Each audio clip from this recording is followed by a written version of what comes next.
Hello, welcome to As Leah Reads. Before we start on chapter 4 of Dragon Norway X Reader, The Dragon Heart, I would like to point out that I am sorry I have been very behind trying to edit and find a good thing so it doesn't sound choppy in the recording is very, very difficult. But I found a way to maybe fix that with this chapter, so from here on out, the audio will be much clearer, I hope. And I will be posting 3 chapters today, so to make up for the fact that I have not posted last week. So chapters 4, 5, and 6 will be posted today on Wednesday. And then it will be back to regular schedule, 2 videos per week. Anyways, now let's get started with the story. Perhaps when you had been the dragon's keeper, it wasn't that you couldn't understand them. Before becoming Emil's vessel, it might have been that they had never bothered to talk at all. If that assumption couldn't have been proven true in the past, it was certainly starting to become valid at the given moment. After stealing some clothes for Lucas, the two of you hadn't exchanged a single word since. You didn't even bother asking the dragon to slow down because you had a feeling he would only sneer and throw back some insolent remark about how weak you were as a human. During the short time you had traveled with Lucas, and it hadn't even been a full day yet, you were constantly wondering how you were going to survive until you actually reached Elder Mountain. Back at the castle, you and the dragons had been provided with food and shelter. Out here in the lawless wilderness, the blizzard raged on fiercer than you had ever seen. At the castle, you had the fortune of sleeping right underneath the dragon's resting place so their heat would radiate from their scales, down past the stone bricks and into your body. As a human, you couldn't detect any warmth emitting off Lucas's body, literally and figuratively.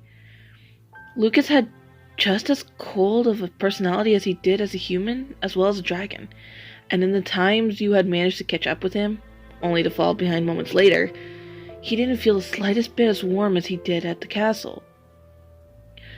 I don't understand your brother, you thought to Emil. He's arrogant, he's heartless, and yet above all else, he's so attractive. It was irritating how, no matter how far you buried your inner thoughts, Emil could hear them as clear as a bell. As I've mentioned before, we dragons are prideful beings, Wyan. Emil reminded you. I have a suggestion. Why don't you compliment him on how attractive he is? It might break away some of the tension between you two. And feed his ego? No thank you, you replied through your thoughts. Suit yourself. I'm more curious about how we're going to find shelter before nightfall, you continued. I've heard there are nocturnal creatures that come out at night, and those consist of things far more terrifying than wolves or bears. Right you are, Wyan, Emil responded. There are night crawlers and blood snares where we're headed. It would have been convenient to bypass such creatures if my brother's wing wasn't damaged. Don't remind me, he sighed. You had never heard of either of those things Emil mentioned, but from the mere sound of those names, you didn't want to be running into any of them during your voyage. At this point, you decided to break away from your telepathic conversation with Emil and see how far ahead Lucas had gotten. Damn it all, he was nearly 30 meters away. How had he gotten so far ahead? Were you really that distracted, or was his energy really that boundless? He may have had a human body to avoid any attention from other humans that might have been in the area, but his feet were unmatchable.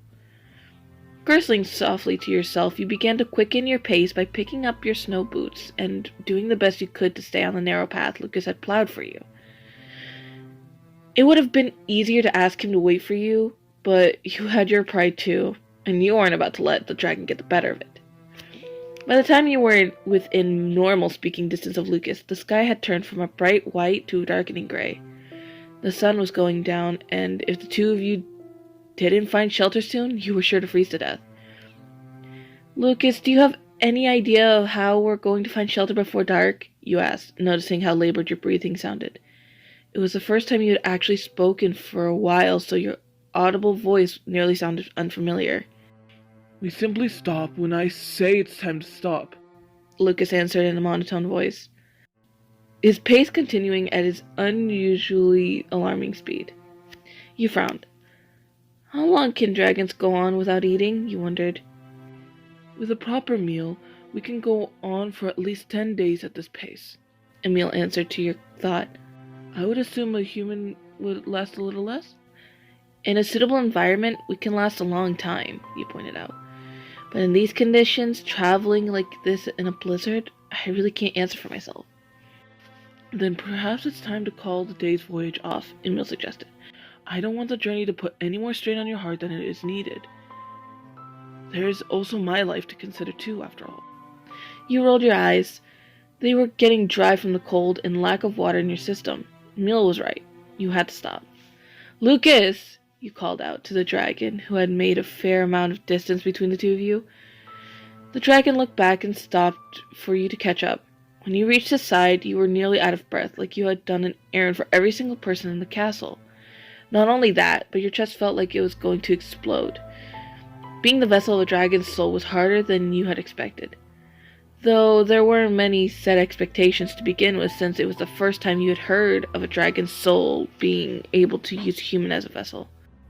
It's divine keeper of the sapphire flames, the dragon corrected you, looking down at you with a cold, contemptuous glare, his sapphire blue eyes. Don't tell me you're exhausted already. You swallowed a lump in your throat, along with your pride. I need to stop for the day. Carrying Emil's soul has become too much for me, and it's not even normal for any human being to travel so much and so fast. You pause to take a breath. It's getting dark too. We should be focusing on finding shelter, not getting a few steps ahead. There's always tomorrow. Lucas was unmoved. Need I remind you that both you and my brother have a time limit? He pointed out. You made a face. I haven't forgotten, but in all seriousness, I can't go any further. For a moment, you were afraid Lucas was just going to keep on walking on like the arrogant dragon that he was. With his expressionless face, it was impossible to tell what he was thinking. Then, after a few seconds, he turned around and continued to walk on. I knew it, you shouted in your head, huffing after the dragon. I just knew he'd be so inconsiderate. You were expecting Emil to say something in his brother's defense, but his soul remained silent as he struggled to keep up with Lucas. Soon the light had just about disappeared from the storm cloud-riddled sky, leaving visibility in Dragonfall close to zero. You had absolutely no sense of direction in the cold darkness, save for the narrow path Lucas's human body had plowed through the snow. Your hair was stickled with ice crystals, and your nose and ears stung with a fierce cold. Being made out of cartilage, those were the last things your body needed to conserve, and they could have fallen off from the frostbite in any given moment. In such conditions, sniffling was a common thing among the residents back at the castle, but your body was so dehydrated that even your fit of sniffling had ceased. Emil, I know you said Lucas wasn't going to let us die, but don't you think he's really pushing that promise? You asked the dragon soul, hoping to stay conscious through the conversation. I trust my brother completely, and I know that he wouldn't be pushing your limits like this if he knew you couldn't handle these conditions. You rubbed your hands together and bent down to stay along the path and away from the winds as much as possible. With all the snow stinging at your skin, it was hard to keep your eyes open for very long before reflectively blinking. It didn't take a genius to realize that your steps were growing increasingly slower. Your legs slogged through the snow at a snail's pace, and your body was nothing more than a small exposed ball of cloth covering bones and flesh and a dragon's soul. Emil, I think this is it. Don't say that, Wyan. I chose you as my vessel for a reason. You're better than this. Just then, a large, shadowy figure began to emerge from the snowstorm, causing you to freeze up in place. What is that, you wondered, your thoughts racing in your head? A wolf? A nightcrawler? A blood snare? When the figure came into view, however, you saw that it was giving off a faint blue light and radiating an inviting warmth from its body. Lucas, you breathed. Never before had you been so grateful to see him. You thought he had left you behind to fend for yourself since you lost track of his progress many minutes ago. The dragon huffed. I prefer it if you addressed me by my dragon title. You really are something else, human. In the time you were struggling, I already found food and shelter. You blinked in disbelief. Was I really that slow? It sure looks like that way to me. Lucas replied and swept the snow on the ground in front of you so you wouldn't have to struggle after him. I told you he wouldn't jeopardize your life, you heard Emil say. After walking for a few more minutes, Lucas had led you to a small dent-like hollow shape in a tall wall of stone. It was much too small to be considered a cave, but its curved shape provided to be an ideal shelter against the biting winds. There was already a small fire lit at the center of the clearing, and 2 skinned rabbits were roasting on a crudely fashioned spit. Once you arrived at the base of the fire, Lucas's majestic dragon body started to glow again, and soon he had reverted to his human form, fully clothed and all. I've already eaten, Lucas said, curling up into a ball against the stone barrier. He wrinkled his nose at the smell of the roasting meat on the sticks. If there's one thing I cannot understand, it's how humans aren't able to digest raw flesh. Ignoring his remark, you sat yourself down and took one of the rabbits off the spit. After blowing on the charred meat, you began to peel away the blackened areas and bite into the juicy muscle beneath. Between bites, you decided to break the silence by trying to talk to Lucas now that your journey had ended for the day.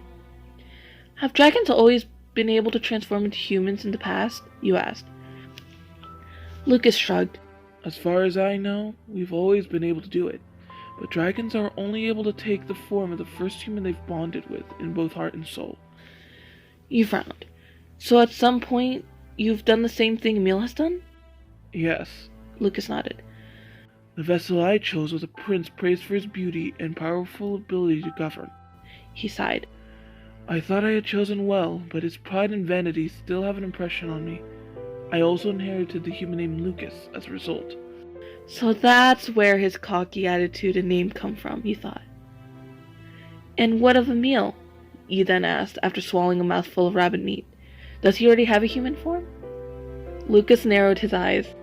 Fortunately, he has, he answered. It would be a shame if my brother had to live on knowing he would transform into a girl. I wonder what he looks like, you thought.